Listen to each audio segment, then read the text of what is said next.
Welcome back to another episode of the free VST Plugin Detective, where I review, test out, and demonstrate various free VSTs.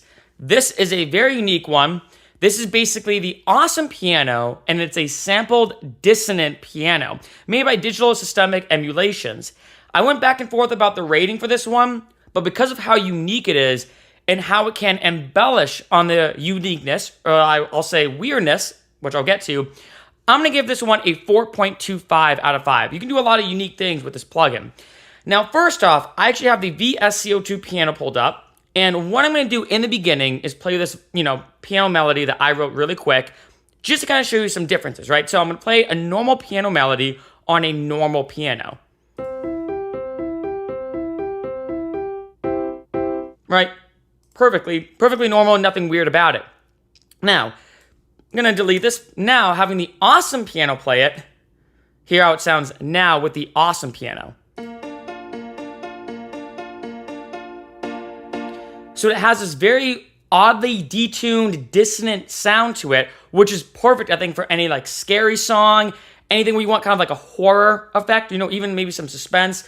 And the cool thing about it is you can adjust how dissonant it is from the track, right? Looking at the GUI right here, you have the graphical user interface. There's nothing really clickable about it. I won't say if I click around. But obviously on the top, we have the settings. We have volume, pan, attack, release, weird, which I'll get to, reverb, and tune. And I'll get to tune as well. So obviously all these are kind of self-explanatory. Going to weird now, as it sounds, the more you turn it up, the weirder the sound gets.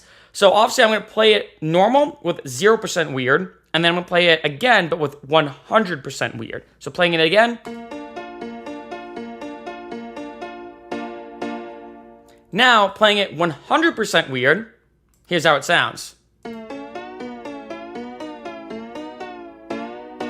Right? Super bizarre. And what's cool about this is you can kind of adjust the weirdness. Now, the one thing I'll say about this plugin that is kind of unfortunate is for some reason I have a hard time configuring automation with these settings, right? Like in Ableton, what you can typically do in other DAWs is you can click configure and then click the button, and what you can do is basically automate or adjust the weirdness. So if I were to, say, turn up the weirdness or turn it down for a certain effect, I'd actually probably record it and resample it and just manually do this, right? So it'd sound like this.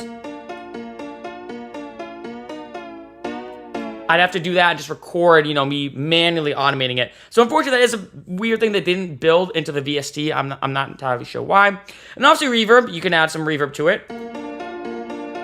But as you can hear, and I said this before numerous times, I don't suggest using the reverb plugin on a lot of VSTs, especially for you ones, because it's one knob. I have no idea how they set this up. I have no idea about, the pre-delay, how did they add some post-EQ to it.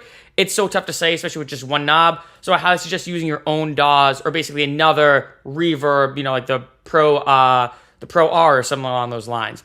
And then obviously you have tune, so you can adjust the tune of it.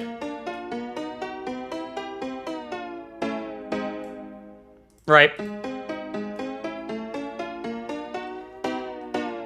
So with this plugin, what I really like about it is for most piano plugins, they try to go for this amazing piano sound. They usually have, the typical ADSR or attack, sustain, decay, and release. They have some reverb, they have some volume and pan. But what's cool about this piano plugin compared to a lot of the other ones I've seen is it's probably saying hey, we're not really a piano plugin, as more as we are a sampled dissonant piano plugin. And also with this one, you can adjust the weirdness, like I showed you before, and also the tune. So especially if you're going for a creepy, horror, scary, suspenseful effect, this is 100% your go-to plugin.